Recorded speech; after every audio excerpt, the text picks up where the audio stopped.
¿Qué hace un ingeniero civil estructural? Bueno, un ingeniero civil estructural es un profesional de la ingeniería civil que parte de una base física matemática para lograr un objetivo, y este objetivo podríamos definirlo como hacer que los materiales y los elementos del sistema estructural se comporten como se espera que se comporten o como se desearía que se comportaran, ¿sí?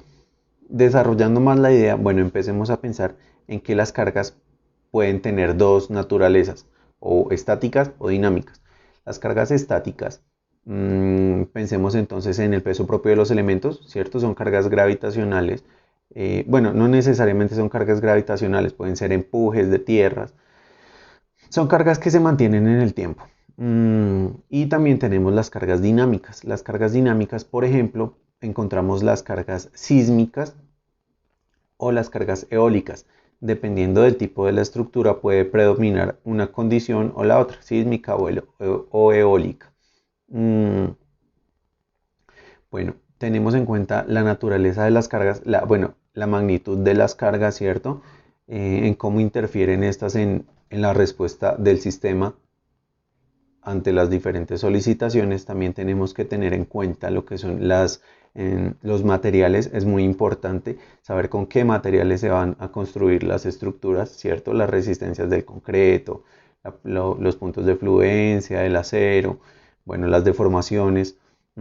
Es también importante conocer el uso que se le va a dar a la estructura. No es lo mismo diseñar una estructura para una vivienda que para un hospital, porque los hospitales, por ejemplo, o los colegios tienen mayores requerimientos en los códigos, dado que pues, se necesita que tengan un mejor desempeño cuando llegue el sismo, ¿sí?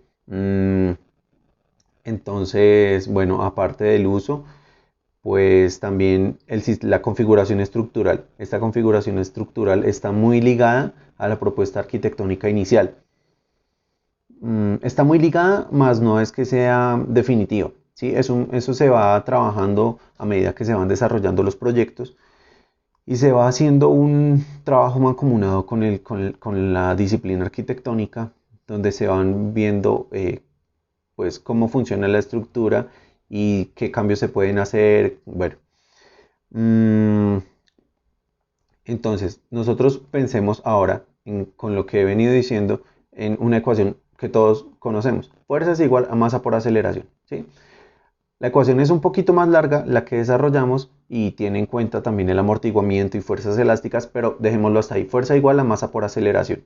Entonces, si pensamos en que la aceleración es un registro sísmico, ¿sí? Un input en la base de la estructura, mmm, donde, bueno, el sismo vamos a tener que considerar que dependiendo de la zona, del tipo de suelo y de la señal de ingreso al sistema, pues la estructura va a responder con diferentes características porque las señales tienen diferente contenido frecuencial, ¿sí?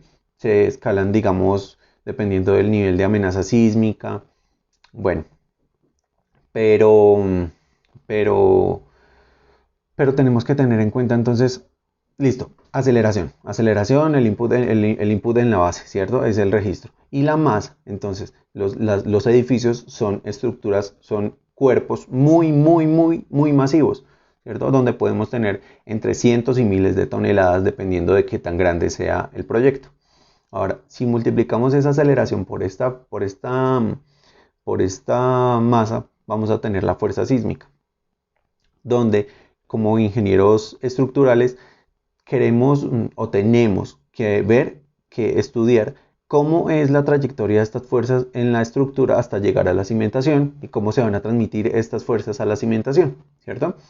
Mm, Aquí hay un tema que es muy interesante, y es que cuando pues los diseños arquitectónicos generalmente tienen una característica especial, y es que siempre se hacen para que sean estéticamente muy agradables a la vista, ¿sí?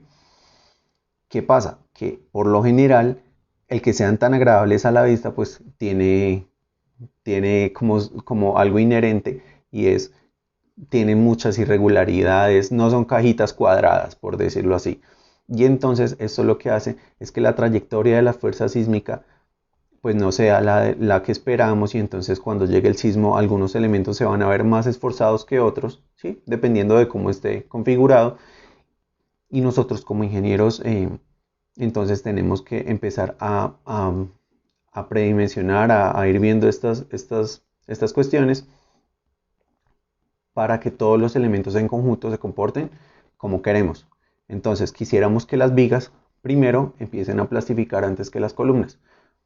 Bueno, ¿qué es plastificar? Plastificar, decimos que un material plastifica cuando empieza su rango, supera su rango elástico y empieza la fluencia. Tenemos dos grandes grupos entonces, tenemos lo que es el concreto, tenemos el acero, ¿sí? La curva de esfuerzo de formación del concreto es algo así. Entonces aquí ya, deformación, esfuerzo y su rango elástico cuando es superado, realmente podríamos decir que el concreto falla, no es nada dúctil, es un material frágil.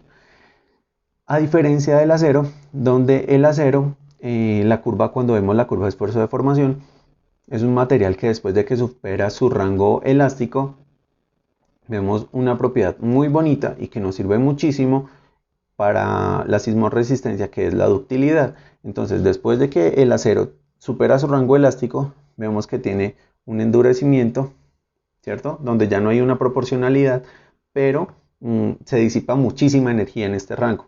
Entonces, lo que queremos hacer cuando queremos que un elemento plastifique, entonces tenemos el concreto y tenemos el acero.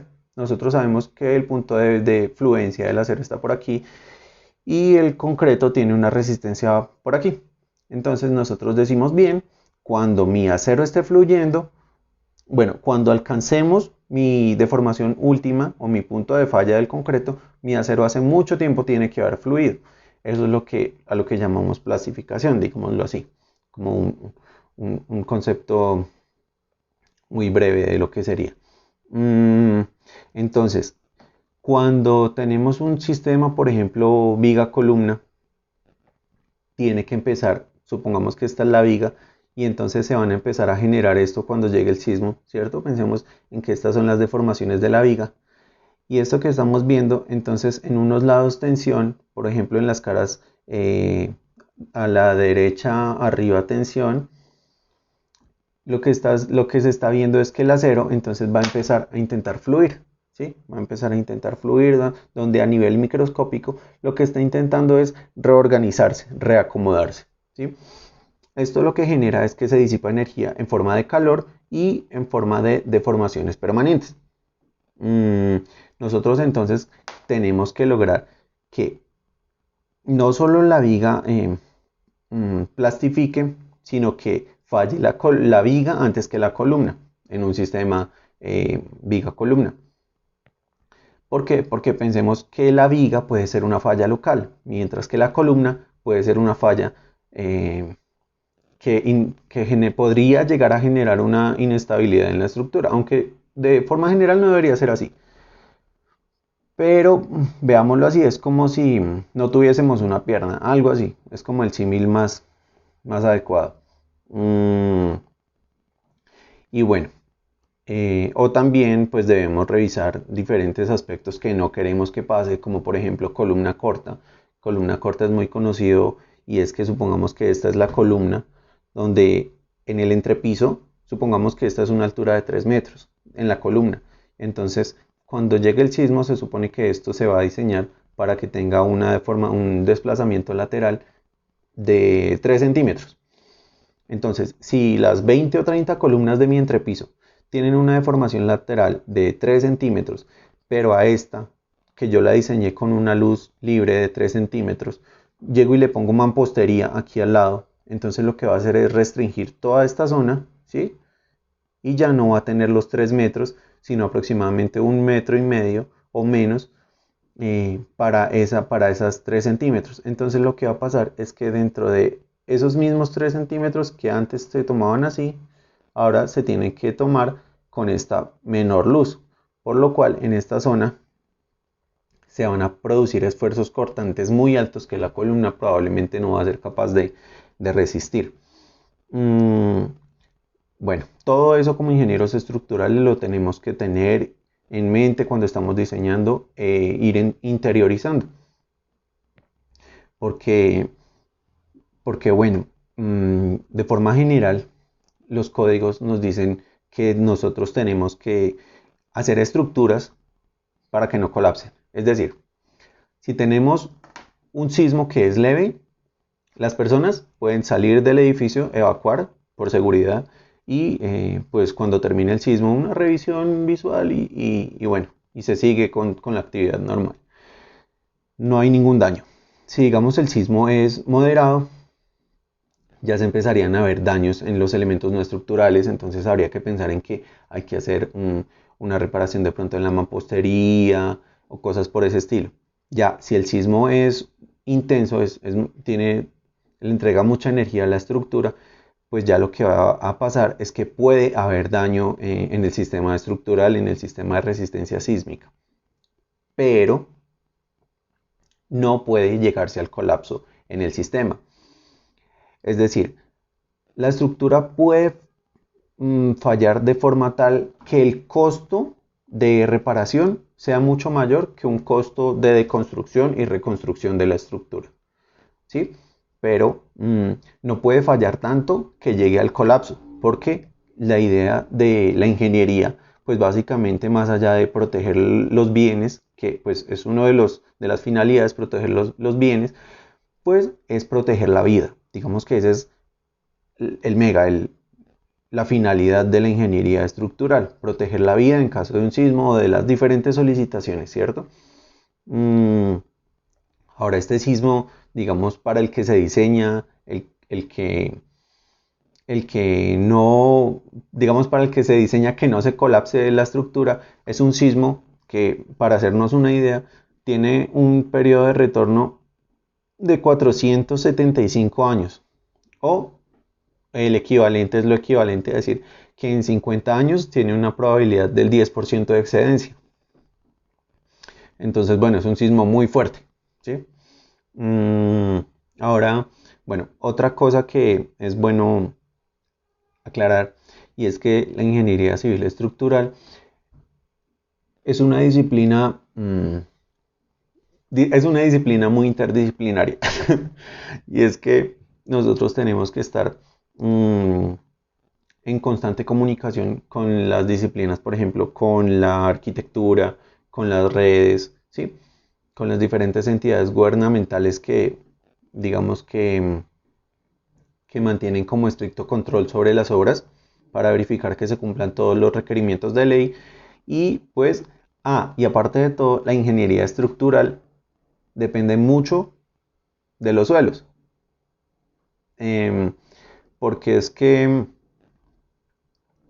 dependiendo, como les decía, de la señal, dependiendo del suelo, pues va a llegar una onda que va a ser la que va a hacer mover la estructura y esta onda pues tiene unas propiedades que van a interactuar de cierta forma dependiendo la onda, dependiendo la señal. Entonces podemos tener efectos de resonancia que es indeseable, que no queremos, o, o simplemente pues, bueno, todo esto hay que tenerlo en cuenta. Básicamente eso es como un resumen, de pronto un poco corto o de pronto no tan corto, de qué es la ingeniería civil estructural y qué hace un ingeniero estructural, un calculista.